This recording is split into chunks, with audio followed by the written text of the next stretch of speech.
In the 2002 horror comedy Eight-Legged Freaks, the spiders emerge as the primary villains. These once normal spiders from Arizona transform into monstrous and insatiable giants after consuming toxic waste from a nearby spill. Leading this horde of spiders is Consuela, their formidable matriarch. The story begins with Joshua, an exotic spider farmer, who unknowingly sets a monstrous transformation in motion. He feeds his 200 spiders collection with crickets contaminated by toxic waste from a nearby spill. This incident leads to the spiders growing unnaturally large and developing a fierce intelligence. Mike, a schoolboy and spider enthusiast, notices their bizarre growth. Despite the danger, Joshua is intrigued, hoping to profit from his now mutated spiders. Tragedy strikes when Tank, a pink-toed tarantula, escapes and bites Joshua, leading to a chaotic series of events that ends with Joshua's demise and some spiders escaping into the wild. The spiders find refuge in the town's mines, growing to alarming sizes and establishing a complex hierarchy within their ranks. Their presence becomes a nightmare for the locals, including a miner who encounters baby spiders in a horrifying manner and the town sheriff, Pete, whose personal loss leads to his wife leaving him. The situation escalates as pets and livestock begin disappearing, and the town's residents face the growing horror of these eight-legged freaks. The giant spiders begin exploring the town, causing widespread panic and confusion. From abducting pets to terrifying encounters that hint at an alien conspiracy, the spider's presence is felt everywhere. The tension between residents escalates, with relationships strained under the weight of the crisis. Finally, the spiders launch a full-scale attack, leading to a night of chaos. The townspeople, led by Sam, Chris, Mike, and Ashley, make a stand at the local mall, using everything from heavy weapons to perfume to fend off the spider onslaught. A daring plan involving a satellite phone, a makeshift bomb, and a risky escape through the mines unfolds as they fight for survival against the spider horde and their massive queen, Consuela. In a climactic showdown, Chris's quick thinking and a well-timed explosion save the day. However, the police and fire department arriving after a misunderstood alien invasion adds an unexpected twist to the story. The town breathes a sigh of relief, having survived the nightmarish invasion of the eight-legged freaks. The spiders in the story undergo a dramatic transformation after consuming contaminated crickets from a local toxic spill. This mutation not only enlarges them to immense sizes, but significantly boosts their intelligence. As a result, they develop rudimentary forms of communication, including roars, growls, simple body gestures, and even crude laughs, allowing them to coordinate and establish a hierarchy within their group. Their roles in this hierarchy appear to be influenced by their size and species. The resulting mutation also enhances their physical abilities. The spiders grow to gigantic sizes, gaining strength that can be considered superhuman. They also retain their ability to shoot webs, albeit at closer distances, adding to their arsenal of predatory skills. Despite their newfound intelligence, these spiders often find themselves at odds with the human world. Their invasion is marked by moments of humor as they clumsily navigate their new environment, struggling to distinguish between edible and inedible objects. For example, a jumping spider humorously attempts to eat a mounted deer head, only to spit it out in disappointment, and another comically fails to break through a diner window in its attempt to attack a human. The spider's mutation bestows upon them several remarkable abilities. Regardless of their species, all the spiders exhibit a heightened intelligence, allowing them to perform tasks beyond their natural capabilities. They demonstrate strategic thinking, such as opening car doors to abduct humans, learning from their peers' mistakes, and orchestrating ambushes with a level of sophistication not seen in their non-mutated counterparts. Additionally, their elevated intelligence also grants them a basic ability to communicate. This is primarily through growls and roars, but keen observers might notice a spider rallying its comrades with an evil laugh during the attack on Prosperity Mall.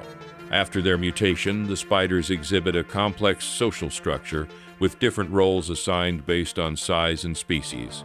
This organization includes a clear second-in-command, such as Tank, the pink-toed tarantula, and the matriarch Consuela overseeing the spider army. Smaller spiders act as scouts or infantry, while trapdoor spiders provide the brute force, showcasing a level of interspecies cooperation rarely seen in nature. This cooperative dynamic is not limited to just these varieties, as the orb weavers play a pivotal role in this ecosystem as well. Orb weavers, originally part of Joshua's collection, grew to human size after consuming toxic crickets. These spiders, once fed by Joshua, quickly adapted to their new size and intelligence, establishing a hierarchy among themselves. The orb weavers assumed roles as scouts and security guards, showcasing their adaptability by taking over the mines and establishing a new lair. Their intelligence and agility were highlighted during a patrol that led to a confrontation with humans, ending in their participation in the town invasion. Despite their efforts, the orb weavers met their end when the mines were destroyed. Spitters. This caste serve as the siege specialists. Spitter spiders, like their brethren, were transformed by toxic exposure into man-sized creatures. Following the demise of their caretaker Joshua, they were led by Tank and launched an assault on the town, showcasing their unique abilities by breaching human defenses and pushing obstacles aside. Their role in the spider army was pivotal during the siege on Prosperity Mall, where they managed to penetrate the barricades set by the humans. However, their reign of terror was short-lived, as they too were eradicated in the explosion that ended the spider threat. Jumpers are a more agile type of scouts. Jumpers gained notoriety for their enhanced intelligence and size, making them formidable scouts within the spider hierarchy. Their early encounters with humans marked the beginning of the invasion, showcasing their strategic thinking and coordination. The jumpers' agility and cunning were on full display during a failed ambush at a gas station, leading to a high-speed chase that ended disastrously for them. Despite their efforts to regroup and continue their assault on the town, the jumpers were ultimately defeated in the explosive conclusion at Prosperity Mall. Trapdoor spiders, another group affected by the toxic spill, demonstrated remarkable growth and intelligence. Known for their stealth and speed, these spiders adapted quickly to their enhanced capabilities, working alongside other spider types in a unified hierarchy. Their expertise in ambush was particularly evident in their hunting tactics in the ostrich field and later in the urban environment, where they positioned themselves for surprise attacks. However, their strategic prowess was not enough to save them from the explosion that wiped out the spider forces. Tank, the secondary antagonist. Likely the instigator of the spider farm chaos, Tank grows to be the largest spider, serving as the second in command to the matriarch Consuela. During the invasion, Tank leads the spider army with strategic force, attempting to overcome human defenses. Despite his efforts, including a memorable assault on Harlan's trailer and leading the charge at the mall, Tank meets his demise in the explosive climax alongside Consuela and the spider horde. Tank is distinguished by his large size and brown hair, with darker fur accents, making him a visually imposing character in the film. The 2002 release of Eight-Legged Freaks, originally teased as Iraq Attack, has stirred considerable excitement with its unforgettable tagline, "Do you hate spiders? Do you really hate spiders? Well, they don't like you either." The film lives up to its promotional hype, standing out as a refreshingly straightforward gem in the genre, unlike anything seen in recent times. Diverging from the more realistic approach of arachnophobia, Eight-Legged Freaks opts for grandiosity, magnifying its arachnid antagonist to terrifying sizes thanks to a generous dose of toxic waste. This creative choice echoes the era of 1950s B-movies like Them and Tarantula, which exploited our collective discomfort with multi-legged critters. Despite the simple effects of those early films, their ability to evoke fear was undeniable, making the revival of this genre with modern visuals being a welcome development. Directed by Ellery Elkayam, known for his work on Larger Than Life and They Nest, the film pays homage to classic genre conventions, from its setting in a financially struggling Western town to its cast of characters, including a knowledgeable kid dismissed by adults.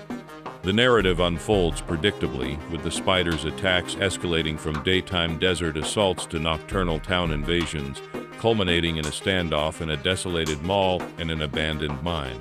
Eight-Legged Freaks may not have as polished a script as Alligator or Tremors, But it's a well-made film that shows Dean Devlin and Roland Emmerich can make good monster movies with the right team. The movie has standout acting, especially from Tom Noonan as the creepy spider farmer. The main actors are more interesting because of the spiders, but they still keep you engaged.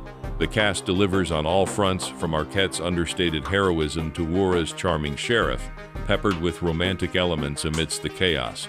Supporting roles by Leon Rippey, Doug E. Doug, and Scarlett Johansson add color and humor to the mix.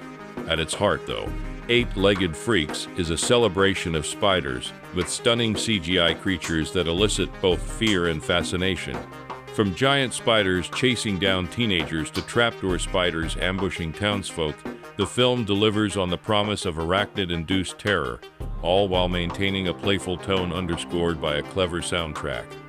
Eight-Legged Freaks weaves a thrilling tale that's as entertaining as it is eerie, proving itself to be a scream-inducing ride from start to finish.